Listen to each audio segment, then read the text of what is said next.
because I'm a person who's notoriously late. It's not that I'm doing it to be selfish or whatever. I think I have more time than I do. Because I'm like, when I get ready, I'm so optimistic. I'm like, shower 3 minutes. Outfit 35 seconds max. And then I'm like doing it. I'm like, you planned so poorly. Mm-hmm. And now I'm fucking scrambling. So much so that when I'm driving somewhere and I'm late, like my brain is like, okay, it says I'm going to get there in 10 minutes. I'm supposed to be there in 5. Really, say I'm supposed to meet them at 10 in the morning. If I'm like, all right, if I'm running 5 minutes late, at like 10:01, they're going to start wondering where I am. So really, I'm only going to bug them for like 3.5 minutes. So I start to like think about like their psyche of like, yeah, it's only going to really inconvenience them like in a minute max. And then when they text me, I'm like, dude, I'm parking. And then you have all these like fucking weird loopholes. Do you ever do the dumb fib of like, say you're running 13 minutes late, you go like, I'll be there in 8 minutes. I do that, and it's because it seems like saying the real time seems just so astronomical. How come you're like, I'm going to tell them 7 even though it's 10? I mean, I could be honest and be like, sometimes I do that, and I feel like I'm just dumping a rock on their head where it's like, I'm running 12 minutes late. And I'm like, dude, probably like 13. And I just feel like they're like, oh, you fucking mud. Yeah, why does cutting like 3 minutes like, off do anything. Make you feel like you're like I'm goddess. A hero? Like they're like, okay, I was worried you're gonna say 9 minutes. 7's fine. I was so worried you're gonna be, It's so weird, those tiny little lies that aren't necessary. I mean, realistically, you should be like, dude, 15 minutes. I don't know what's going on with this traffic, but for some reason that just seems so fucked up. Mm-hmm. Or when you're running late and I'm beating myself up for this and the other, and I'm like, like swearing, angry, like self-sabotage, like you're a piece of shit, you can never do anything right.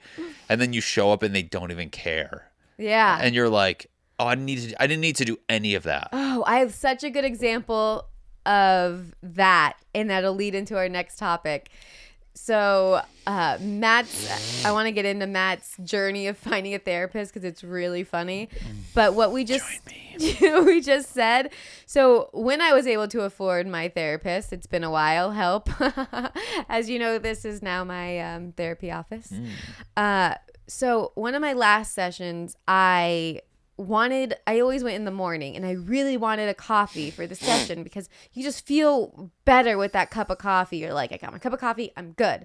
Even if you're not going to drink it because I'll pee the whole time. I wanted that cup. I was itching for the cup.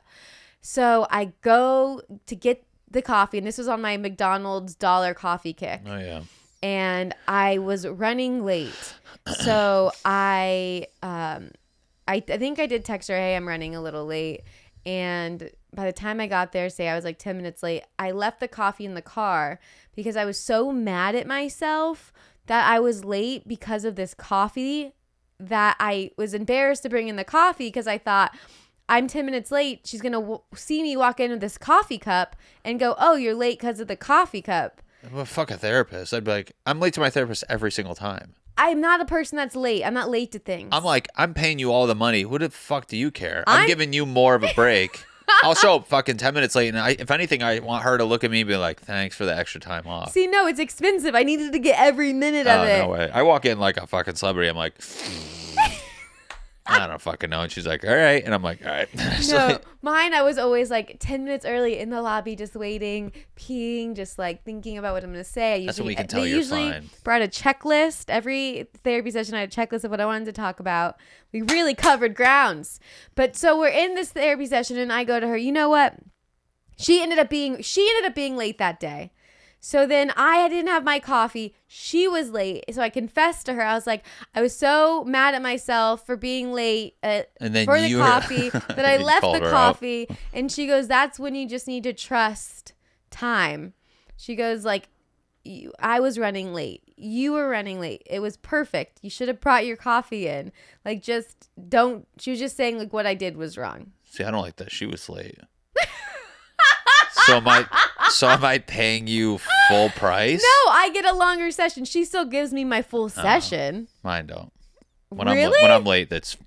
You got massage envy rules over there? No, I mean, I get it. They have fucking psychos after me. They're fucking churning and burning at my place. But if you're... The waiting room is like this, and I'm like, my turn. Okay. But that is a good lesson that, just do whatever the fuck you want. Like now when I'd go to meetings or whatever, like when I was still working, I'm like, suck my dick. I'm late. I mean, I don't know. Is anyone dying? Are we fine? I mean, we're all fine. It doesn't bother me anymore. Or one thing that reminded me of is like stand-up shows. I used to show up back in the day like 30 minutes before the show started. Now I know shows never start on time. I'll show up and give me the set list so I know when I'm up. Yeah. I'm not sitting for 3 hours at this venue. I don't do that. For I one don't go early little ever. spot. Yeah. No, it's funny. Showing up late with a coffee is like say I'm meeting you and I show up late with like a fresh coffee that's like when somebody owes you money and they're like buying things. You're like, what do you think you're doing right now? I'm sorry. That time is mine. Yeah. Give it back.